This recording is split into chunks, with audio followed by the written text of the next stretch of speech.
ପୂର୍ବରୁ ମୋ ଜୀବନ ଖୁବ୍ ସିମ୍ପଲ୍ ଥିଲା।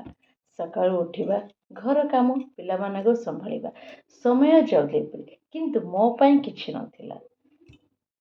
ମୋ ମନରେ ବି ଗୋଟିଏ ପ୍ରଶ୍ନ ଥାଏ, ମୁଁ ନିଜ ପାଇଁ କ'ଣ କରୁଛି? କେବେ କେବେ ଲାଗୁଥିଲା ମୋର କୌଣସି ଆଇଡେଣ୍ଟିଟି ନାହିଁ। ମୁଁ ମାତ୍ର ଜଣେ ହାଉସ୍ ୱାଇଫ୍। ମୋ ପାଖରେ ମୋବାଇଲ୍ ଥିଲା, କିନ୍ତୁ ମୁଁ ସେଥିରେ କେବଳ ଭିଡ଼ିଓ ସ୍କ୍ରୋଲ୍ ହିଁ କରୁଥିଲି ଓ ଅନ୍ୟର ରିଲ୍ ଦେଖୁଥିଲି। ଟାଇମ୍ ୱେଷ୍ଟ କରୁଥିଲି, ନା ମୋର କିଛି ଗ୍ରୋଥ୍ ହେଉଥିଲା, ନା ମୋର କିଛି ଆର୍ନିଂ ହେଉଥିଲା। କିନ୍ତୁ ଯେତେବେଳେ ମୁଁ ନିଜେ ଜାଣିଲି କି ମୋବାଇଲ୍ ଥ୍ରୁରୁ କିଛି ଆର୍ନିଂ ହୁଏ, କିନ୍ତୁ ମୋବାଇଲ୍ ଥ୍ରୁରୁ ଭିଡ଼ିଓ ଦେଖିଲେ କିଛି ଆମେ ଶିଖିପାରିବେ ସ୍କିଲ୍। ତ ଦିନେ ଏମିତି ମୁଁ ମୋବାଇଲଟାକୁ ସ୍କ୍ରୋଲ୍ କରୁଥାଏ, ଗୋଟିଏ ଭିଡ଼ିଓ ଦେଖିଲି, ଘରେ ବସି ଆର୍ନିଂ କରିବା ପସିବୁଲ୍। ପ୍ରଥମେ ମୋର ବିଶ୍ୱାସ ମୁଁ ବି କରିନଥିଲି, କିନ୍ତୁ ମନରେ ଗୋଟେ କ୍ୟୁରିଓସିଟି ଆସିଗଲା କି ଦେଖିବା, ଜାଣିବା କିପରି ଏଥିରେ ହେଉଛି।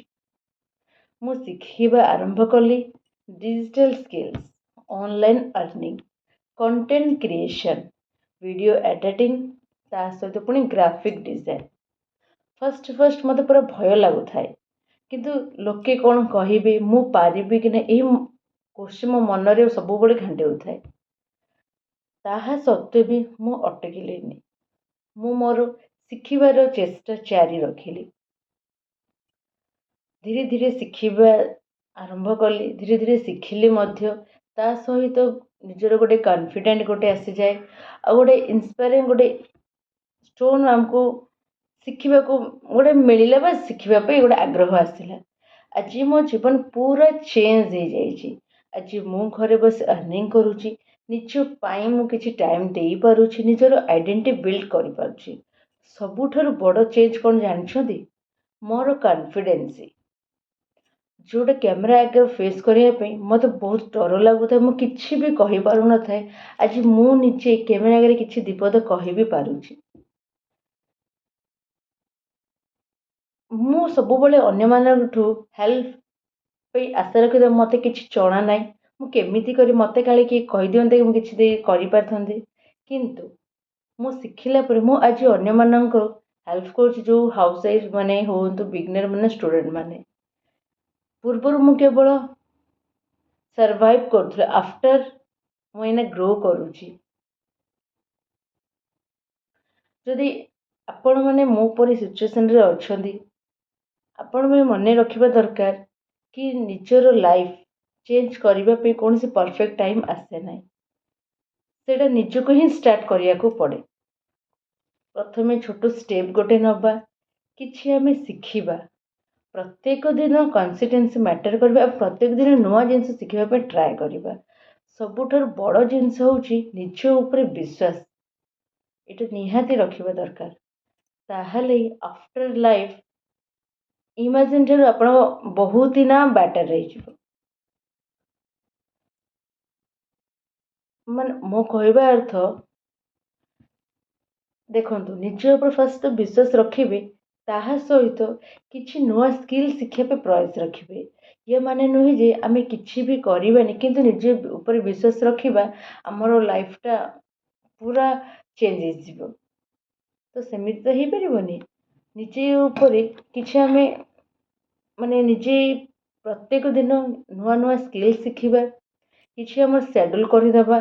ଯେହେତୁ ଆମେ ହାଉସ୍ ୱାଇଫ୍, ଆମର ଘର କାମ ମ୍ୟାଣ୍ଡେଟରୀ, ଆମେ ଫାଷ୍ଟ ତ ସେହି କାମ କରିବା, ଛୁଆ ପିଲାଙ୍କ କାମ କରିବା। ତାପରେ ଯେଉଁ ଆମକୁ ମିଳେ ରେଷ୍ଟ ଟାଇମ୍, ସେଇ ଟାଇମ୍ରେ ହିଁ ଆମେ କରିବା।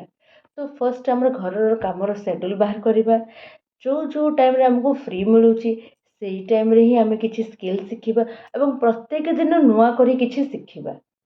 ସେ ଯେଉଁ ପ୍ରୟାସ, ସେଇଟାକୁ ଆଗକୁ ଜାରି ରଖିବା। ତାହେଲେ ହିଁ ଯାଇକି ଆମେ କିଛି ଦିନ ଗଲା ପରେ ବା ଗୋଟେ ବର୍ଷ ପରେ ଆମର ମାନେ ଲେଭେଲଟା ବହୁତ ହାଇ ହେଇଯାଇଥିବା, ଆମେ କିଛି ଶିଖି ଯାଇଥିବା ବା କିଛି ଜାଣି ଯାଇଥିବା, କିଛି ଆର୍ନିଂ କରିବା, କିଛି ନିଜର ଆଇଡେଣ୍ଟିଟି ବି କ୍ରିଏଟ୍ କରିପାରିବା। ତ ମୋ କହିବା ଅର୍ଥ, ଦେଖନ୍ତୁ, ଯେକୌଣସି ଗୋଟେ ମାନେ ନୁହେଁ ଯେ ଆମେ ସବୁ ସ୍କିଲ୍ ଶିଖିଯିବା। ଯେକୌଣସି ବି ଗୋଟେ ସ୍କିଲ୍ ନିଜକୁ ନିଜର ନିଚ୍ ଅନୁସାରେ ଆମେ ମାନେ ସିଲେକ୍ଟ କରିବା, ତାହାରି ଉପରେ ହିଁ ଆମେ ଶିଖିବା। ତାକୁ ହିଁ ନେଇକି ଆମେ ଗୋଟେ ପ୍ରଫେସନାଲ୍ ଲେଭେଲରେ ପହଞ୍ଚିବା।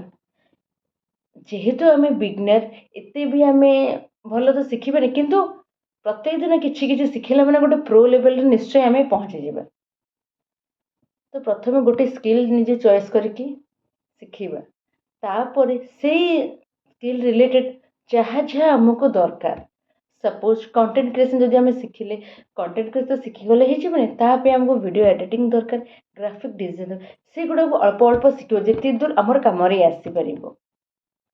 କିନ୍ତୁ ଯେଉଁ ଆମର ନିଚ୍ କ୍ଲିୟର୍ କରି ଯେଉଁ କଣ୍ଟେଣ୍ଟ କ୍ରିଏସନ୍ ଆମେ ଯେଉଁ ସିଲେକ୍ଟ କରୁଛୁ ସେଇଟାକୁ ପୁରା ଭଲ ଭାବରେ ଶିଖିଯିବା, ତାକୁ ନେଇକି ସବୁ ପ୍ଲାଟଫର୍ମରେ ଆମେ ୱାର୍କ କରିପାରିବା ଏବଂ ସବୁ ପ୍ଲାଟଫର୍ମରେ ଆମେ କିଛି କିଛି ଅର୍ନିଂ କରିପାରିବା।